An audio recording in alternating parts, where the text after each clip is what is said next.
Hello everyone, स्वागत है आपका मेरे चैनल में। और आज मैं एक यूज़फुल वीडियो लेकर आ चुकी हूँ। तो फ्रेंड्स, आप मेरा वीडियो पूरा देखिएगा। तो ये सबसे पहले ट्रिक है मेरी खीरे को लेकर। तो फ्रेंड्स, आजकल जो ये खीरे आ रहे हैं बहुत ही पौष्टिक हैं और ये देसी खीरा है। आजकल हमें खीरे का सेवन ज़रूर से करना चाहिए क्योंकि इसमें पानी ज़्यादा मात्रा में होता है।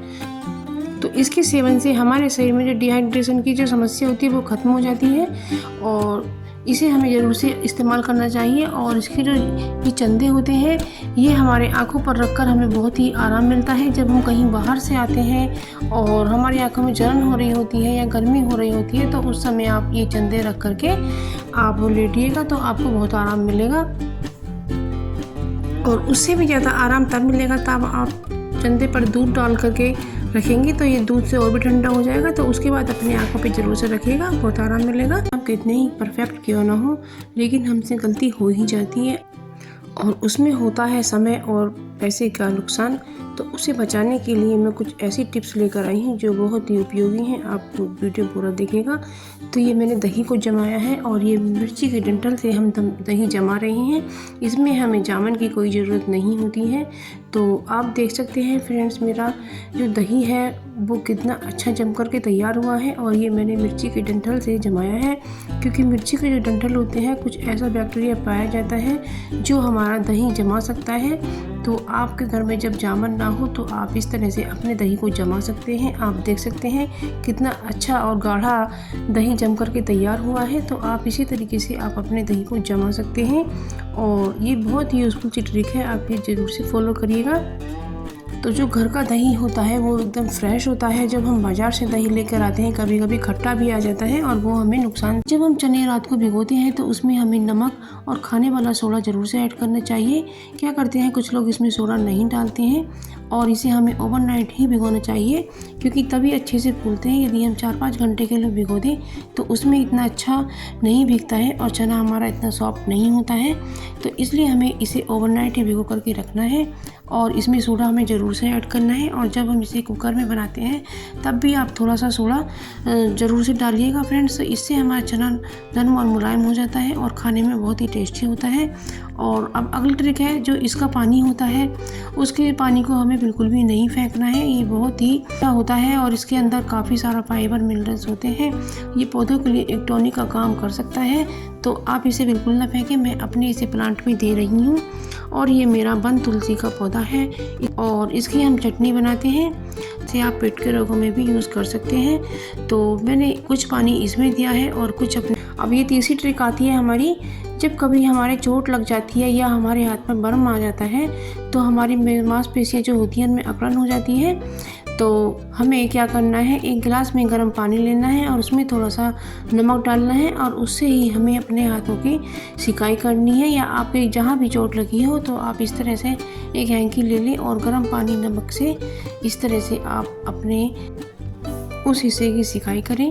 तो इससे आपका दर्द काफ़ी कम हो जाएगा और सूजन भी उतर जाएगी और आपकी मांसपेशियाँ अच्छी हो जाएंगी। तो इस तरीके से आप नमक का यूज़ करिएगा, नमक का बहुत अच्छा यूज़ है।